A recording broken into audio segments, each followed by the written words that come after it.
Buen día, compañeros. Nosotros somos el equipo número 3, que está conformado por Elsa, Edgar, Dirce, Carlos Mendoza y Carlos Morales. Nosotros esta vez les vamos a hablar de enfermedades por deficiencia de yodo. Recordemos que el yodo es un mineral necesario para la formación de las hormonas tiroideas y estas hormonas son esenciales para el buen funcionamiento de todos los órganos, para el crecimiento y desarrollo normal del cerebro y del sistema nervioso. También sirven para regular el metabolismo y para la conservación del calor y la energía del cuerpo. Por lo tanto, las enfermedades por la deficiencia de yodo se van a manifestar cuando los requerimientos fisiológicos de yodo en nuestro organismo no sean cubiertos de manera adecuada.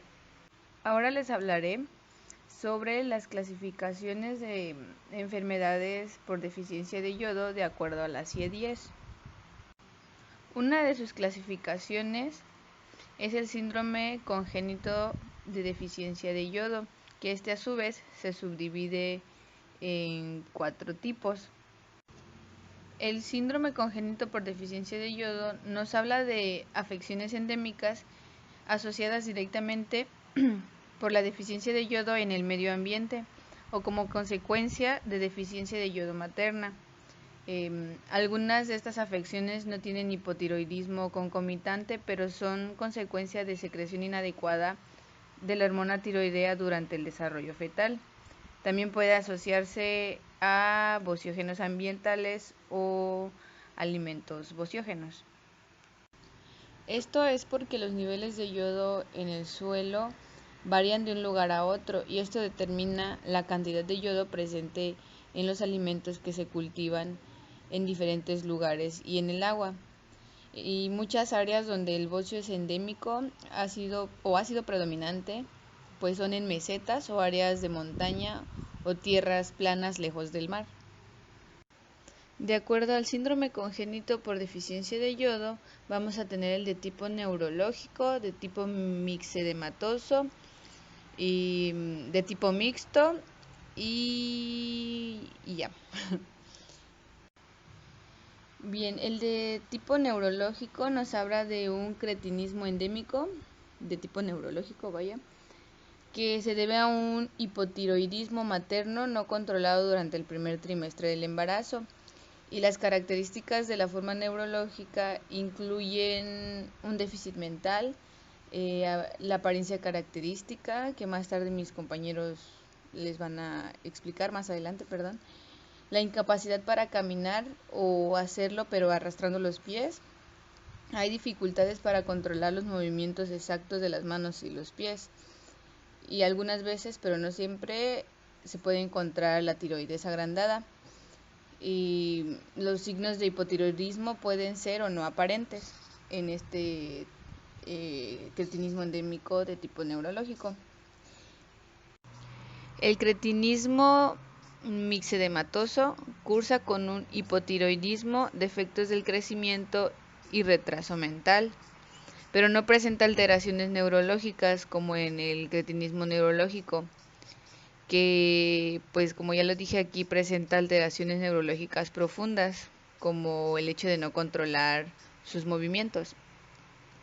Este cretinismo, por definición, tiene niveles bajos de hormona tiroidea y el niño por lo general tiene el pulso lento, la cara abotagada, la piel gruesa y su crecimiento físico, edad ósea y desarrollo mental son muy retardadas.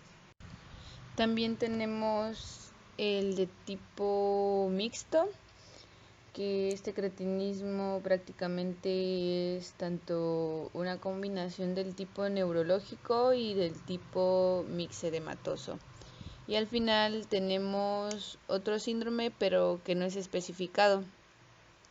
Otra de las clasificaciones de las enfermedades por deficiencia de yodo son los trastornos tiroideos vinculados a deficiencia de yodo y afecciones relacionadas. Entre estas también se subdividen. Tenemos el bocio difuso endémico relacionado con la deficiencia de yodo y el bocio multinodular igual relacionado con la deficiencia de yodo, el bocio endémico relacionado con la deficiencia de yodo no especificado y otros trastornos de la tiroides relacionados con la deficiencia de yodo y afecciones similares. Bien, aquí coloqué una imagen donde pues se puede apreciar la diferencia entre cómo se puede ver la glándula tiroidea normal, cómo se puede ver el bocio nodular en el que pues se desarrollan nódulos tiroideos en la glándula. El otro es el bocio difuso, donde hay un agrandamiento en la totalidad de la glándula. Y por último tenemos una última clasificación, que es el hipotiroidismo subclínico por deficiencia de yodo. Puede ser por una baja reserva tiroidea y generalmente esta se observa en pacientes con tiroiditis de Hashimoto o tiroiditis autoinmune, la cual es causada por autoanticuerpos. Se presenta de forma adquirida y puede estar asociada a un paciente con hipotiroidismo por deficiencia de yodo subclínico. En estos casos, los pacientes muestran niveles de hormonas tiroideas normales, pero con discretas elevaciones de la TSH. Los pacientes pueden ser asintomáticos, pero la búsqueda intencionada de signos y síntomas usualmente revelará disminución de la velocidad del crecimiento o disfunción sutil de las capacidades cognitivas y de socialización del individuo. Y bien, esas serían las clasificaciones de las enfermedades por deficiencia de yodo. Se me olvidaba mencionar que en la de el síndrome congénito por deficiencia de yodo, en el de tipo neurológico y tipo mixedematoso, en estas formas el daño neurológico y el retardo mental, el retraso mental y el enanismo son irreversibles aún con tratamiento, pero se puede detener el empeoramiento de la situación, pero no el daño permanente. Por lo tanto, es un deber enfatizar la importancia de la prevención y por consiguiente evitar la carencia de yodo en las mujeres de edad fértil y embarazadas. Durante décadas, la medida principal para controlar los trastornos por la carencia de yodo ha sido yodar la sal, que cuando se ejecuta y se vigila de un modo correcto, esta medida ha demostrado ser muy efectiva en muchos países. Y bien, pues les hablaré de la recomendación del consumo diario de yodo. Todo depende en qué grupo de edad se encuentre. Por ejemplo, en un grupo de edad de 0 a menor a 6 meses, o sea, lactantes, la cantidad de yodo debe ser de 40 microgramos. De 7 a 12 meses, de 50 microgramos. De 1 a 10 años, de 60 a 100 microgramos. Adolescentes y adultos, aproximadamente 150 microgramos. Y es muy importante en las mujeres embarazadas y la lactancia la administración de yodo en la dieta, y debe ser de 250 microgramos aproximadamente. Bien, después de este pequeño resumen que nos hizo nuestra compañera Elsa sobre las enfermedades importantes de la deficiencia de yodo, vamos a empezar con el bocio endémico. Cabe recalcar que toda la información fue tomada de la norma 038 SSA2 2010 para la prevención, tratamiento y control de las enfermedades por deficiencia de yodo. No las pusimos en una diapositiva específica porque, como lo dice su nombre, abarca sobre toda nuestra exposición.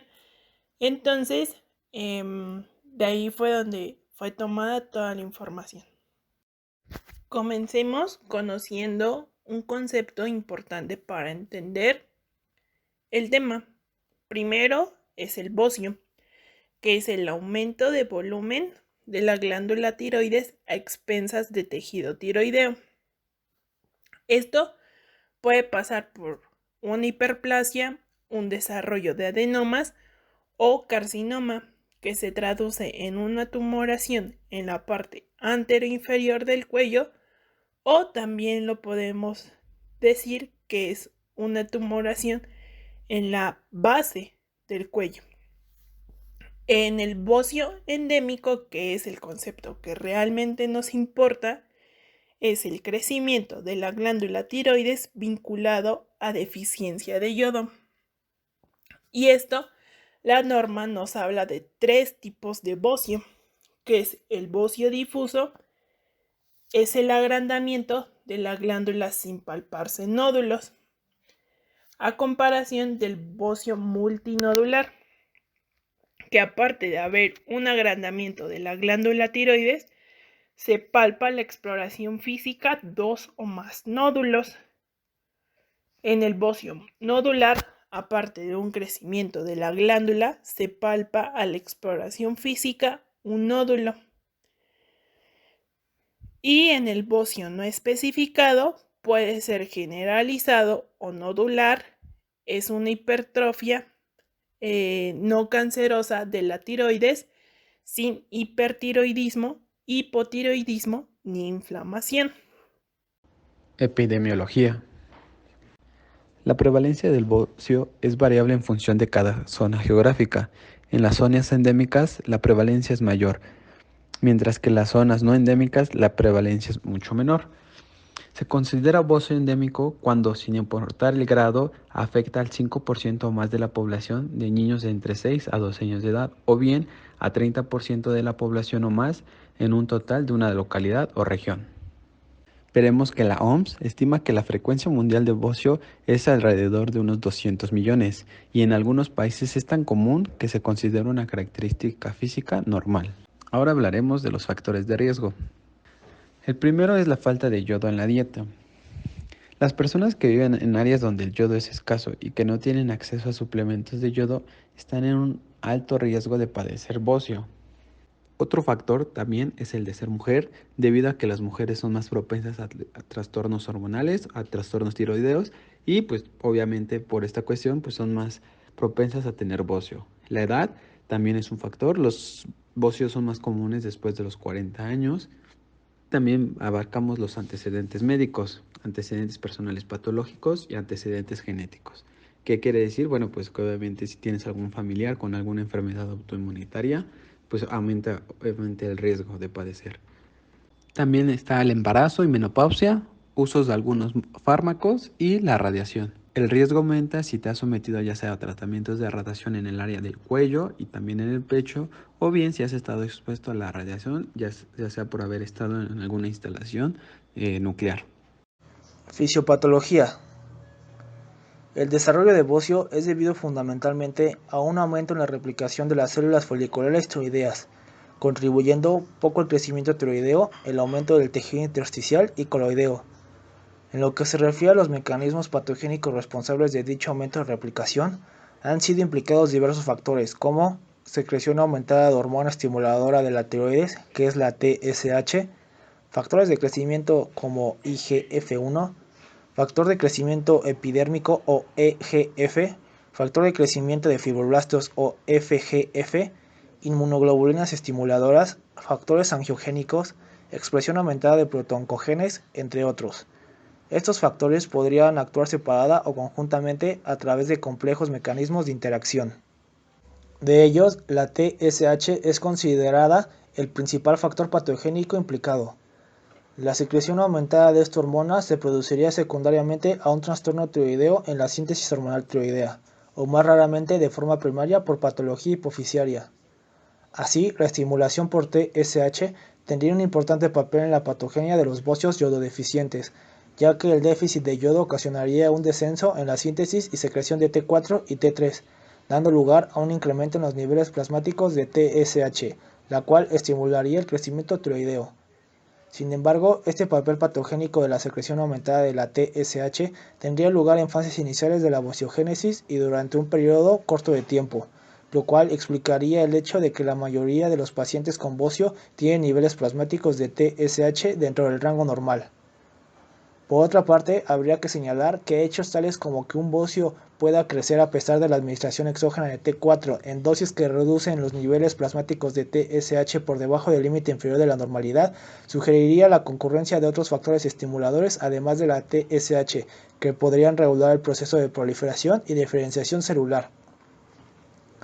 Asimismo, independientemente de cuáles fueran los factores estimuladores del crecimiento que pudieran estar presentes, la tendencia a la formación de nódulos que forma parte de la historia natural del bocio se podría explicar por la existencia de heterogeneidad en la sensibilidad individual de las células foliculares tiroideas al estímulo de los diversos factores estimuladores del crecimiento. En este sentido, habría que señalar que solo una pequeña proporción de células foliculares tiroideas, aquellas con un alto potencial de crecimiento, entrarían en el ciclo mitótico y contribuirían a la formación de nuevos folículos, transfiriendo a su vez a sus células hijas esta aumentada capacidad de crecimiento y haciendo que en la evolución natural del bocio se incremente progresivamente el número de células con alta capacidad de crecimiento y por tanto aumente la capacidad global de crecimiento del bocio.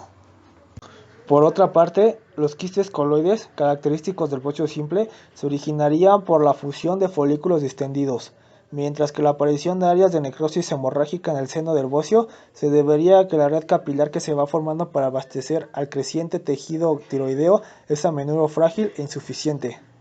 Las áreas necróticas, al ser invadidas por tejido de granulación, darían lugar a la aparición de fibrosis o incluso calcificaciones. Por último, existiría también variación en lo que se refiere a la actividad funcional de las distintas células foliculares tiroideas, lo cual explicaría a su vez la heterogeneidad funcional que aparece dentro de la glándula en la historia natural del bocio, que conduce en etapas finales en algunos casos al desarrollo de autonomía funcional, es decir, a que la secreción de hormonas tiroideas se haga independiente de la secreción de tirotropina, apareciendo un hipertiroidismo subclínico o incluso clínico. En este sentido, se han encontrado mutaciones activadoras en el receptor de TSH en nódulos hiperfuncionantes, fallos en la bomba de yoduro o en la actividad de la peroxidasa, los cuales podrían tener un papel patogénico. Ahora hablaremos del cuadro clínico. Bueno, no todos los bocios causan signos y síntomas, pero cuando se presentan estos signos y síntomas, estos pueden incluir 1. La inflamación en la base del cuello. Esta inflamación se puede explicar por el agrandamiento de la glándula tiroidea, que como lo explicó mi compañera Dirce, puede haber distintos grados y por lo tanto implicaría una inflamación poco notoria o muy notoria según sea el grado de tumoración. Después tenemos la sensación de opresión en la garganta, que esta, se explica de la misma manera que el agrandamiento de la glándula, ya que crecerá en todos los sentidos y podrá causar esa sensación. Y por último, tanto la ronquera, disfonía, disfagia y odinofagia, se van a explicar según la compresión de las estructuras cervicales, el grado de tumoración y también la existencia de nódulos o no. Ahora vamos a hablar del diagnóstico integral. Cabe recalcar que aquí vamos a hablar de cretinismo y de bocio. Ahorita les haré las especificaciones de cada uno. La norma dice que para confirmar un caso sospechoso de enfermedades por deficiencia de yodo, se utilizará cualquiera de los siguientes procedimientos. Plantea que se debe hacer una determinación de yodo en orina, palpación clínica de la glándula, ultrasonido de tiroides, determinación de hormonas tiroideas T3, T4 o TSH y una biopsia tiroidea por aspiración con aguja delgada. Esto solamente se va a realizar si hay una sospecha de cáncer en algún nódulo. En el caso de cretinismo, se va a utilizar, además de estas que les acabo de decir, se puede utilizar el tamiz neonatal, que sabemos que es un estudio que se le hace a todos los recién nacidos, en el cual se obtendrán 6 gotas de sangre, en el que se pondrán en una plantilla y la que, entre otras determinaciones que hace el tamiz neonatal, aquí se va a realizar la cuantificación de tirotropina. En la exploración física tenemos 3 técnicas, en la cual 2 son de abordaje anterior y una de abordaje posterior. Lo que buscamos con estas técnicas es valorar el aumento de tamaño de la tiroides, consistencia y forma. así como identificar nódulos para ver si entra en alguna clasificación que les comenté al principio en el concepto. Esto consiste en inspección y palpación que se debe de efectuar en las revisiones de niños de 6 a 12 años y también nos sirve en los adultos. La norma solo nos indica una técnica que se le conoce como maniobra de Kerr-Bain y es de abordaje inferior. Lo vamos a realizar en dos fases. La primera fase es que el examinador debe de situarse por detrás del paciente con sus dedos pulgares dirigidos hacia la nuca del mismo y palpando la glándula con el segundo, tercer y cuarto dedo de ambos lados. Es importante decir que el cuello debe de estar ligeramente flexionado. En la segunda fase se repite de nuevo la técnica, pero durante la deglución de algún líquido. En las siguientes dos técnicas se muestran en la siguiente diapositiva, en la cual está del lado derecho la imagen, que es la técnica de Leggi, y es palpar los lóbulos laterales, el pulpejo de un dedo pulgar contra la cara lateral de la tráquea superior, empujando hacia el lado opuesto, con lo que el lóbulo del lado hacia el que se esté empujando se exteriorice más hacia adelante y pueda ser más accesible al pulgar de la otra mano. Esta maniobra igual se completa con la deglución mientras se repite la técnica. En la siguiente diapositiva vemos la técnica de Crile, en la cual también es de abordaje anterior y se coloca enfrente del paciente. El pulgar de cada mano palpa sucesivamente el lóbulo del lado opuesto en busca de nódulos. Después de nuestra exploración física, vamos a tener una tabla con una clasificación simplificada de bocio según la OMS, en el cual vamos a tener 4 grados.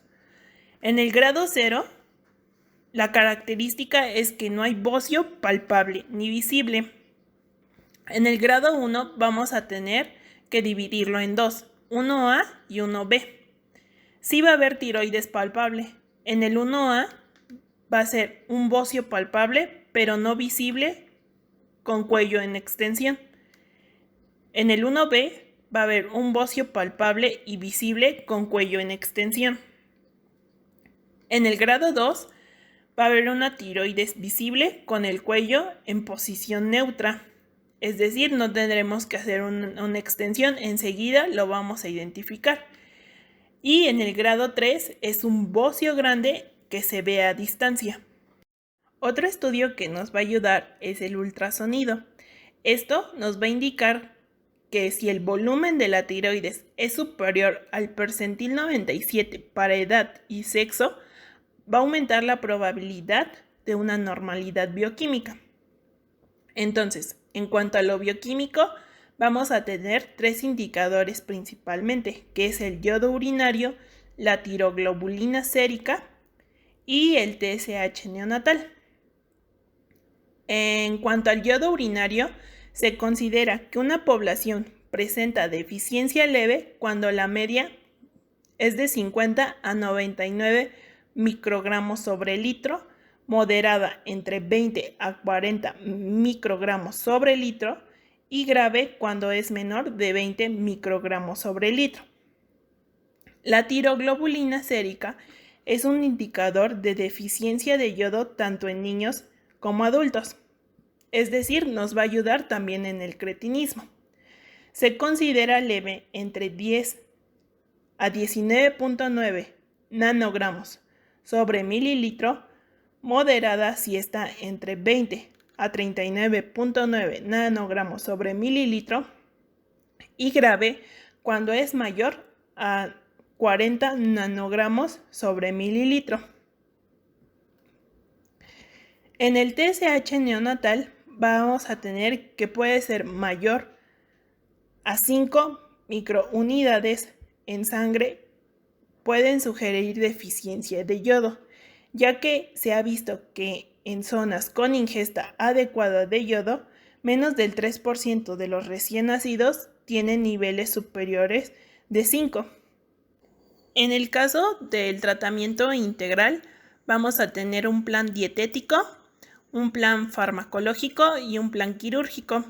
En el dietético, más adelante se los van a decir un poquito más explicado, pero aquí tenemos que tener en cuenta que es una dieta con alimentos preparados con sal yodada, principalmente en las zonas donde exista un consumo habitual bajo de esta sal yodada. En el farmacológico vamos a hacer un suplemento de yodo, que es una solución Lugol, en el cual se van a disolver 10 gramos de yoduro de potasio y 5 de yodo en 100 mililitros de agua destilada. El contenido total de esta solución van a ser 5000 microgramos de yodo, 2350 microgramos de yoduro de potasio, que nos van a dar un total de 7350 microgramos en 100 mililitros de agua destilada, es decir, 73.50 microgramos en un mililitro. ¿Cómo lo vamos a dosificar? Bueno, esto va a ser un plan de tratamiento para evitar el yodismo. ¿Qué es el yodismo? Bueno, este también se conoce como tirotoxicosis inducida por yodo, que es el estado del sujeto por deficiencia severa de yodo y que ingiere el yodo bruscamente, aún en límites normales, es transitoria y desaparece con la corrección de la deficiencia. Precisamente para evitar esto, se debe de reponer el yodo en 90 días, o sea, 3 meses, y se debe de administrar 30 gotas por día o 1.5 mililitros por día. Esto aunado con un consumo promedio de sal yodada por día que se estima en un adulto es de 3 gramos, lo cual contiene de 45 a 90 miligramos de yodo. En cuanto al quirúrgico, se indicará cuando la glándula pese más de 100 gramos. También se podrá indicar cuando la glándula haga una compresión de estructuras cervicales que puedan producir disfonía, disfagia u odinofagia en su defecto, y cuando también se tenga que sea un bocio multinodular y que presente nódulos que no concentren el yodo 131. Además de que si en la biopsia por aspiración muestra células neoplásicas con sospecha de malignidad, o sea, un cáncer folicular o papilar. En estas 3 características podría estar indicado el tratamiento quirúrgico. Ahora hablaremos de las dietas tanto de bocio como de cretinismo. Estos pacientes deberán consumir alimentos ricos en yodo. Tenemos los de origen animal, en donde encontramos la mayor porción de yodo en mariscos, bacalao, mejillones, almejas, y así de forma descendente en los que menos tienen, hasta llegar a la carne de cerdo y carne de ternera. Después tenemos los cereales, que de igual manera, los que más tienen pues es el pan de centeno y avena, hasta el pan blanco y arroz, que son los que menos contienen. Después de ahí nos pasamos a las verduras, como las espinacas, rábano y pepino. Después las frutas, como la manzana, peras, cerezas. Y llegamos también a los productos lácteos, donde encontramos la leche de vaca, la leche condensada, quesos, yogur y mantequilla. Después, en esta diapositiva, hablaremos de los alimentos bociógenos. ¿Qué son los alimentos bociógenos? Bueno, estos son compuestos químicos que bloquean la absorción y utilización del yodo, lo que frena la actividad de la glándula tiroidea. Por tal motivo, estos pacientes deben de evitar a toda costa consumir este tipo de alimentos. Los primeros son los tioglucósidos o glucosinolatos, también llamados. Son compuestos que tienen actividad bociogénica y también se les denomina goitrinas, donde entra como la col, la mostaza, la coliflor, el brócoli, zanahoria y las espinacas. Pero aquí hay un poco de controversia, también lo vamos a ver un poco más adelante con otro tipo de alimentos, pero en este caso como las espinacas, ya que hayamos dicho anteriormente que este tipo de alimentos tienen un alto contenido de yodo, pero a su vez también tienen ciertas características que hacen que bloqueen la absorción del mismo, y se recomienda que con estos alimentos tener como un poco de precaución. Después de esto tenemos los glúcidos cianogénicos, los cuales al final van a producir un compuesto llamado ácido hidrocianoico, el cual al ingerirlo crónicamente va a producir dosis tóxicas, implicando así en la patogenia relacionada, que sería bocio y cretinismo. Dentro de los alimentos que encontramos aquí pues son con las manzanas, pero igual como se mencionó anteriormente, pues esto puede estar un poco en controversia. Tenemos igual las cerezas, ciruelas, almendras, lima, frijoles, coco, garbanzos, etc. Después de estos tenemos a los polifenoles, los cuales de igual manera son compuestos con una actividad bociogénica y antitiroidea. Se pueden dividir en flavonoides y polihidroxifenoles. Estos polifenoles principalmente son como las alubias, las nueces, pimienta, el epazote, el ajo, la cebolla, etc. Ahora empezaremos a hablar un poco del creatinismo. Definición. La Organización Panamericana de la Salud adoptó una definición acordada de cretinismo endémico en 1986, con una confirmación posterior en 1994. La definición consiste en 3 características principales. La primera es la epidemiología, que se asocia con el bocio endémico y la deficiencia grave de yodo. La segunda característica son las manifestaciones clínicas, que éstas comprenden la deficiencia mental junto con cualquiera de las 2 siguientes características. La primera sería un síndrome neurológico predominante que incluye defectos de audición, del habla y trastornos de la postura y la marcha de diversos grados. O la segunda sería hipotiroidismo predominante y retraso del crecimiento. Aunque normalmente el síndrome neurológico predomina en algunas zonas, una mezcla de ambos síndromes se han observado. Y por último, la tercera característica principal es la prevención, que en las zonas en que se ha logrado corregir adecuadamente la deficiencia de yodo, el cretinismo ha sido prevenido. Epidemiología. El cretinismo se caracteriza por retraso mental y del crecimiento, y se produce cuando los niños que viven en zonas con déficit de yodo no reciben yodo u hormonas tiroideas para restablecer las concentraciones normales de las hormonas tiroideas durante las primeras fases de la vida. Estos niños a menudo nacen de madres con deficiencia de yodo, lo que sugiere que el déficit materno de hormona tiroidea agrava el trastorno. El déficit de selenio concomitante también puede contribuir a las manifestaciones neurológicas del cretinismo. La complementación con yodo de la sal, el pan y otros productos alimentarios disminuye de forma notable la prevalencia del cretinismo. Por desgracia, el déficit de yodo sigue siendo la causa más frecuente de deficiencia mental prevenible, a menudo por la resistencia a usar aditivos alimentarios o al costo de la complementación. Para entender mejor la fisiopatología del cretinismo es necesario conocer la biosíntesis de las hormonas tiroideas. La síntesis de las hormonas T3 y T4 se lleva a cabo a partir de un estímulo neurohipofisiario, que como se muestra en la imagen de la izquierda, el hipotálamo libera hacia la hipófisis la hormona liberadora de tirotropina, o mejor conocida como TRH. Esta hormona TRH llega al lóbulo anterior de la hipófisis o adenohipófisis y aquí estimula la liberación de la hormona tirotropina o TSH.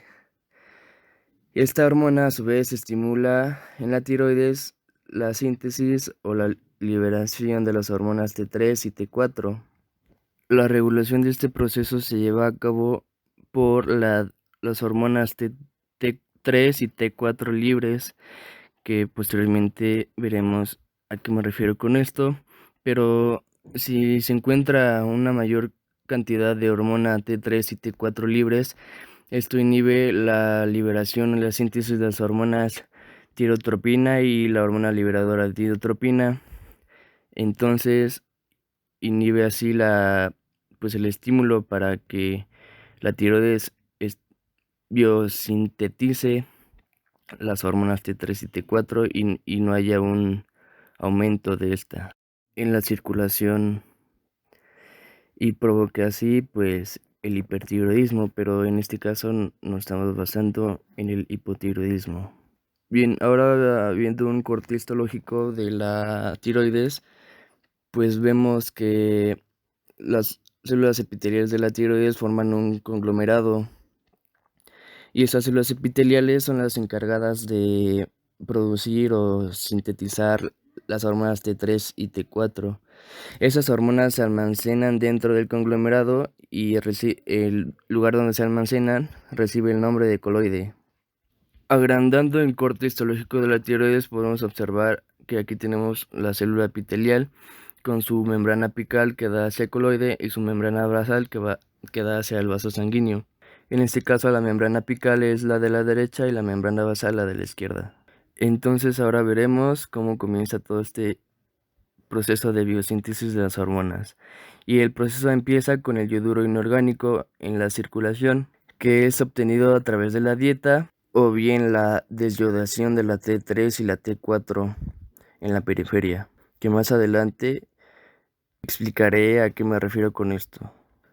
Pues una vez el yoduro en la circulación, pues ingresa a la célula epitelial a partir del cotransportador sodio-yoduro, que ingresa 2 sodios y el yoduro, que esto lo hace a través o en contra de un gradiente eléctrico. Y bueno, el ingreso del sodio es regulado a través de la bomba sodio-potasio ATPasa.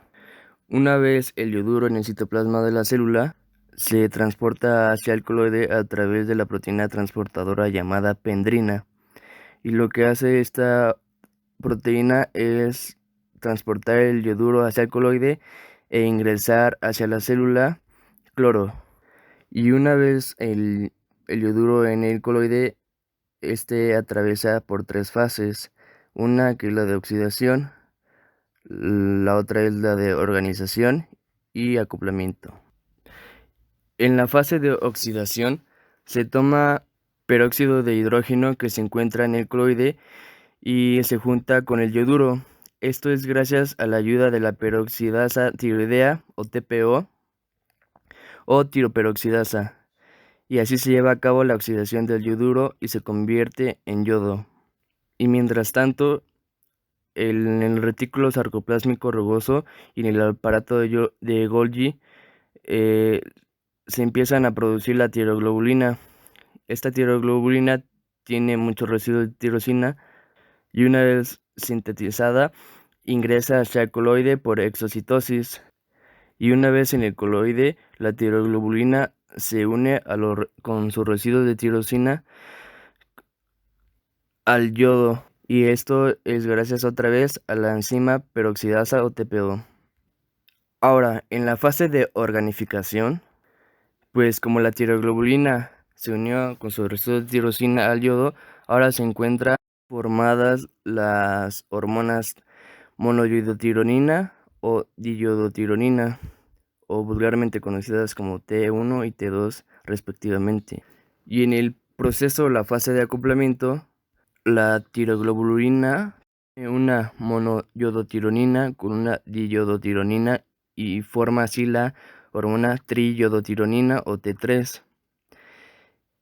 Y también une 2 diyodotironinas formando así la tetrayodotironina o tiroxina.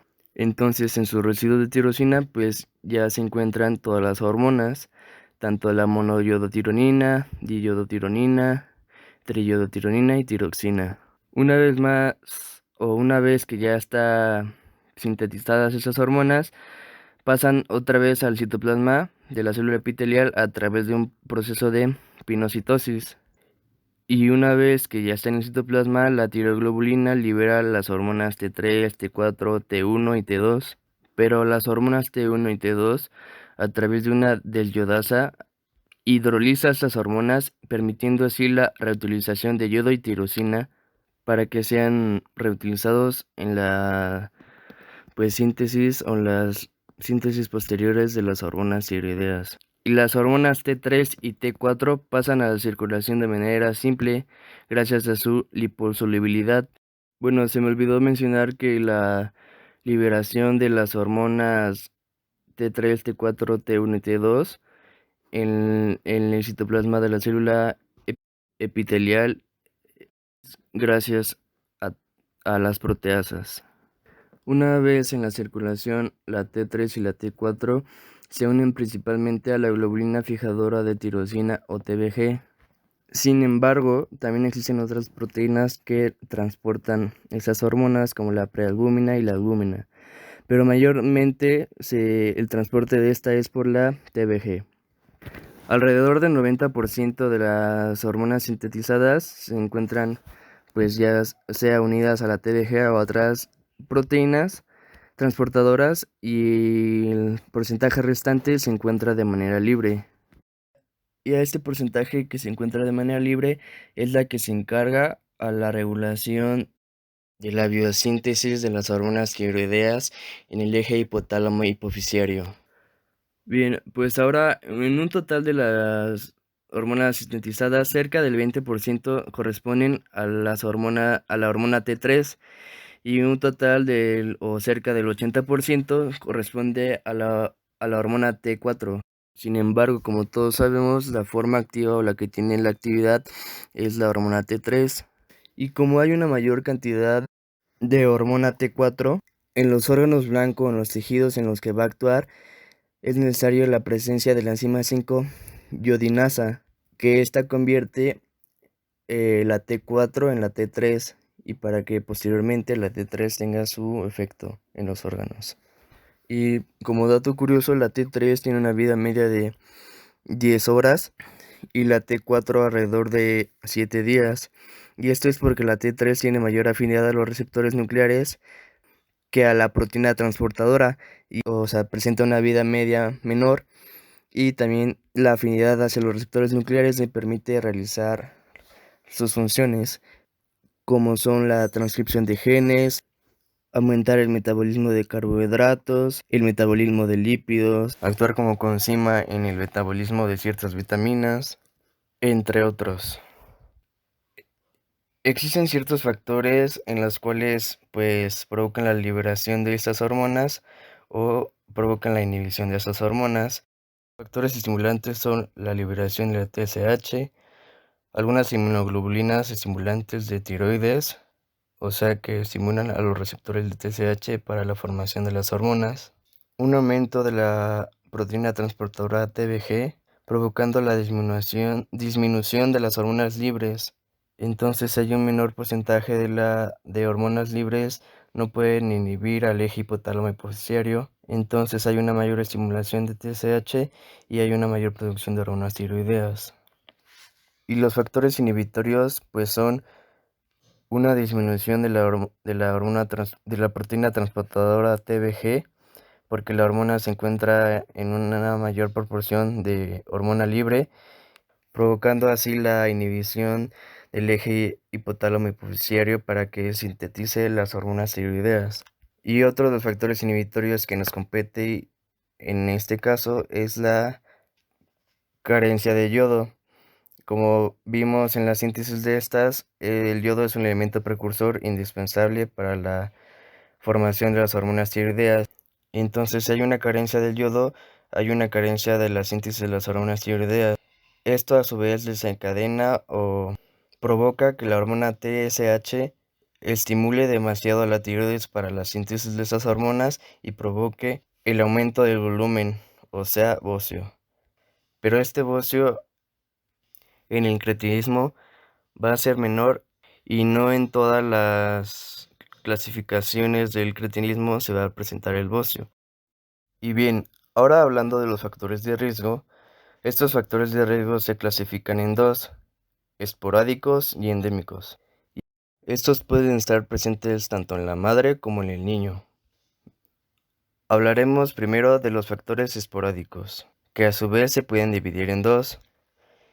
En uno, que son las disgenesias anatómicas, es decir, las alteraciones de la morfogénesis de la tiroides. Por consiguiente, no habrá una liberación adecuada de las hormonas tiroideas, provocando así el hipotiroidismo. El otro dentro de los factores esporádicos son los errores metabólicos en los sistemas enzimáticos tiroideos. Y bueno, estos son muchos, sin embargo mencionaré los más importantes. Bueno, como dice en la tabla, la deficiencia de pendrina.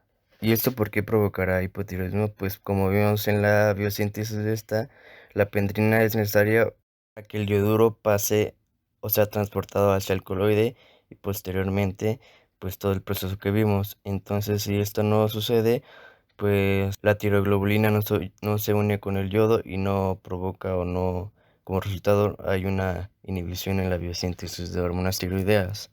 El siguiente es el defecto de las yodasas. Entonces, si hay defecto en estas enzimas, no permiten pues la reutilización de yodo y tirosina a partir de la diyodotironina y la monoyodotironina.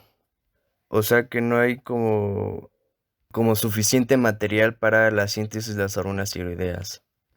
El otro es la deficiencia de la peroxidasa. Como vimos, la peroxidasa es la que se encarga de juntar la tiroglobulina con el yodo. También se encarga de oxidar al yoduro. Y si eso no ocurre, pues hay una menor biosíntesis de las hormonas tiroideas. Otro factor, perdón, me equivoqué, era yodinasa ineficaz, que como recordamos esta enzima se encuentra en los órganos periféricos, que es la encargada de transformar T3 a T4. Y como podemos recordar, la que tiene actividad o la encargada de llevar a cabo las funciones de esas hormonas es solo la T3, entonces la T4 pues no tendrá ningún valor y por lo tanto pues no se llevan a cabo estas funciones. O sea, sí existe cierta cantidad de hormona o la cantidad adecuada de esas hormonas, pero son incapaces de llevar a cabo sus funciones y pues obviamente el organismo lo toma como si no hubiese hormonas y empieza a secretar de más. Pero eso es, aunque secrete de más, pues no llevan a cabo sus funciones. El siguiente es la deficiencia de tiroglobulina, que esta, como recordarán, es la que tiene los residuos de tirosina y es donde se juntan el yodo, y si hay una deficiencia de esta, pues por lo tanto no hay una biosíntesis de esas hormonas tiroideas. El siguiente es la mutación del cotransportador sodio-yoduro. Si existe una mutación de este cotransportador, pues no va a permitir la entrada del yoduro a la célula para que posteriormente participe en la biosíntesis de esas hormonas tiroideas. El consumo de amiodarona y salicilatos de difenilhidantoína, que estas son sustancias que intervienen en la absorción de tiroxina. La organificación y acoplamiento lento, esto quiere decir o denotar que hay pues el proceso de biosíntesis se lleva a cabo lentamente y por lo tal no ocurre la demanda de las hormonas tiroideas en los órganos blanco o periféricos. O bien también puede ser una simple síntesis anómala de esas hormonas tiroideas, así provocando que no tengan sus efectos en los órganos blanco. Y bien, ahora pasando con los factores endémicos, pues se encuentran los desórdenes nutritivos, que son la alimentación bajo en el consumo de yodo. Y como ya había mencionado antes, la carencia de yodo, pues provoca una inhibición en la síntesis de las hormonas tiroideas, puesto que son un precursor indispensable en la formación de estas. Y el siguiente es el consumo de tiosinatos, que como recordarán son compuestos químicos que bloquean la absorción y la utilización del yodo. Clasificación de cretinismo. McCarrison reportó dos tipos de cretinismo endémico en las montañas de Karakoram, ahora Pakistán, en 1908. Un cretinismo neurológico y un cretinismo hipotiroideo. Cretinismo neurológico. En todo el mundo, esto es lo más común en zonas de grave carencia de yodo. Las características clínicas obvias incluyen el retraso mental con defectos como audición y habla, en donde la mayoría de los cretinos neurológicos son sordomudos de diverso grado. Otro defecto sería el estrabismo acompañado de signos neurológicos predominantes como el deterioro de la actividad motora voluntaria que implica una diplegia espástica o paresia de los miembros inferiores. Por último, los trastornos característicos de la postura y la marcha de diverso grado, incluidos la marcha espástica y la ataxia con serios efectos en la posición de pie y en la marcha. Los cretinos neurológicos suelen tener eutiroides, pero el bocio y el hipotiroidismo pueden verse en algunos casos. Los niveles de yodo en la orina suelen ser inferiores a 20 microgramos sobre litro, en comparación con los niveles normales que son de 100 a 150 microgramos sobre litro con una dieta normal. En esta foto podemos observar a un niño con cretinismo neurológico severo asociado con daño cerebral, estrabismo y ataxia, por lo que es dependiente del palo que se sostiene por lo mismo de la ataxia. Cretinismo hipotiroideo.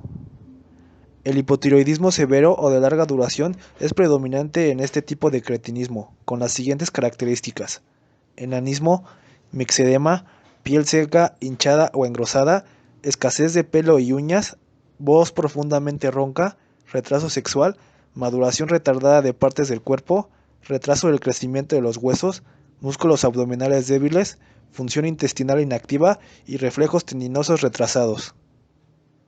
El rasgo típico es la maduración incompleta de la cara, con ojos anchos, deformidad de la nariz con maduración retardada de las configuraciones nasoorbitales, atrofia mandibular y labios gruesos. En esta foto podemos observar a un niño con cretinismo hipotiroideo que muestra rasgos engrosados, piel seca y retraso en el crecimiento, esto es en el país de China. La deficiencia mental en los cretinos neurológicos es más severa que en el cretinismo hipotiroideo. El diagnóstico integral es prácticamente el mismo que el bocio. Sin embargo, quiero hacer notar aquí que es de suma importancia hacer una historia clínica tanto de la madre como en el bebé, o bien en el niño ya realizar un examen físico. ¿Y por qué una historia clínica de la madre o del bebé? Puesto que se ha demostrado que si una madre tiene hipotiroidismo, entonces va a desencadenar hipotiroidismo en el recién nacido, porque la independencia del niño para sintetizar esas hormonas ocurre a partir de la semana 14. Y si no hay antes de estas semanas, pues si la madre no otorga una hormona TSH adecuada, entonces puede provocar hipotiroidismo. Eso que es muy importante hacer la historia clínica tanto de la madre como del bebé. Y bueno, pues nada más para recordar, pues se hace un tamiz neonatal, midiendo así la concentración de TSH. Y para agregar a lo que había dicho mi compañero sobre el tamiz neonatal, para confirmar el diagnóstico del mismo es necesario medir otra vez la TSH y la T4 total o libre en sangre. En las siguientes 24 horas, a partir del que se dio el resultado del tamiz neonatal. Y bueno, como ya lo demás, pues tiroglobulina sérica, ultrasonografía o ultrasonido. Pero agregando un dato más al diagnóstico, también se puede realizar una gammagrafía con un isótopo de yodo de 123. Esta se realiza cuando se desea cuantificar la captación de yodo por la tiroides. Y bueno, la falta de captación del fármaco yodo 123 casi siempre indica una aplasia, pero si no se observa la tiroides en la gammagrafía, pero sí en el ultrasonido, entonces las posibles causas son un defecto en el receptor de TSH, o también pueden ser un defecto en el transporte de yodo, o simplemente anticuerpos que están bloqueando al receptor de TSH. Tratamiento integral. El tratamiento integral se divide en 3 etapas. La primera en el tratamiento no farmacológico, la segunda en el tratamiento farmacológico, que este se empleará cuando no funcione bien el tratamiento no farmacológico, y la tercera etapa sería el enfoque terapéutico integral, en donde se abordan temas como estimulación temprana y tratamiento psicológico. Y bueno, comencemos con la primera etapa, que sería el no farmacológico, que esta es una dieta con alimentos preparados con sal yodada y suplementación de yodo. Esto ya se abordó anteriormente en el video, con lo que mi compañera Dirce les explicó. En el tratamiento farmacológico, como ya les había mencionado, este solamente se empleará cuando el tratamiento no farmacológico no esté funcionando. Esto puede ser debido a que la dieta con alimentos yodados o la suplementación de yodo no esté funcionando. Y bueno, la guía de práctica clínica nos refiere que el tratamiento farmacológico será con terapia hormonal. Esta terapia hormonal será implementada con levotiroxina, que la levotiroxina es la hormona de elección para la terapia de reemplazo de la hormona tiroidea, debido a su potencia constante y duración prolongada de la acción. Esta terapia se basa en D1 y D2 para convertir T4 a T3 y mantener un nivel sérico constante de T3 libre. Por último, el enfoque terapéutico integral se basa principalmente en dos puntos. El primero, en la estimulación temprana, que esta estimulación temprana se va a dar principalmente en el desarrollo cognitivo y psicomotor del paciente, debido al retraso de la maduración ósea, inicio tardío del tratamiento o condición socioeconómica. Y el segundo punto es el tratamiento psicológico, que la participación materna y una alta estimulación en el hogar son factores importantes en la interacción con el paciente. Bueno, la dieta es la misma que el bocio, ingiriendo alimentos ricos en yodo, evitar el consumo de alimentos bociógenos.